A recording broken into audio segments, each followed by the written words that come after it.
Chicago Bears are up next. Trevor's given him an A. It's hard to disagree with A for the Chicago Bears. There is a new kind of hope in Chicago. Starts with Caleb Williams at quarterback, but that's not it. It's not just, hey, we have a new quarterback. The supporting cast that Caleb Williams has looks much better than what the last first-round quarterback had to work with. Yeah, it doesn't just look – I mean, it is much better. Like, inarguably, it is significantly better. It is – yeah, it's hope for the first time since the last hope that they had in Justin Fields.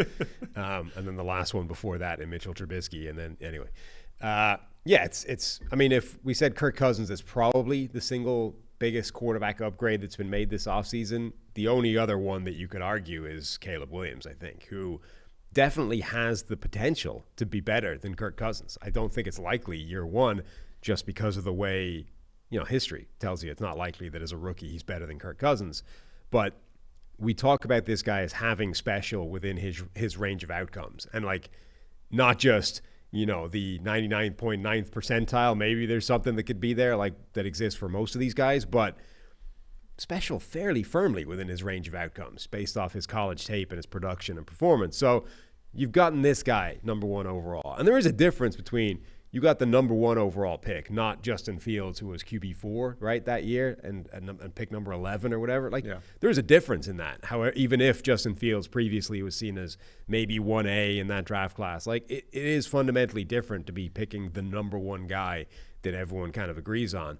So getting him, adding Rome Odunze, keeping Jalen Johnson in what was a fairly team-friendly deal, and then, tinkering around the edges, getting a couple of other players. Keenan Allen should be a real needle mover in terms of helping Caleb Williams transition.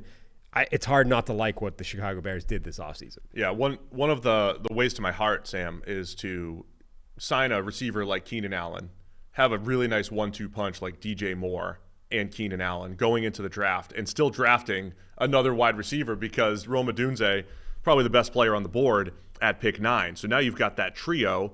And you also have, hey, look, Keenan Allen's had this injury history, but you have a whole, three unique skill sets at receiver where Keenan Allen can work the slot, the whole underneath game. Rome Odunze as a vertical threat. DJ Moore can do a little bit of everything. And I think Odunze at some point can do everything as well. So I think that is really encouraging for the Bears, giving that weapon to Caleb Williams. And then, you mentioned Jalen Johnson coming back. Montez Sweat was not really an off-season move. That was an in-season move. But you've got some playmakers that they needed to get on that defensive side of the ball now. The fascinating counterfactual is just gaming out if they had gone – because this was all based off right at the start of the preseason. You got to make the call, right? Do you stick with Justin Fields and build around him, or do you go with Caleb Williams and trade away Justin Fields and reset? And they obviously elected to do the latter. It would be interesting to sort of game out what could they have done if they'd decided, let's give Fields the chance that we didn't give him earlier in his career. We get Keenan Allen, same thing. We don't need to change that. But if they'd taken that number one pick and traded down with somebody, right, what could they have built with the current draft, with the future picks, with Justin Fields there? What would that look like? Because it would be pretty, you got a hell of a trade for that. We're trying to talk about a Bears offseason here, and you're thinking counterfactuals here. Well, I think just it might be both of them might have been A's, right? If they'd done that counterfactual, it might still be an A offseason. It just would have been different.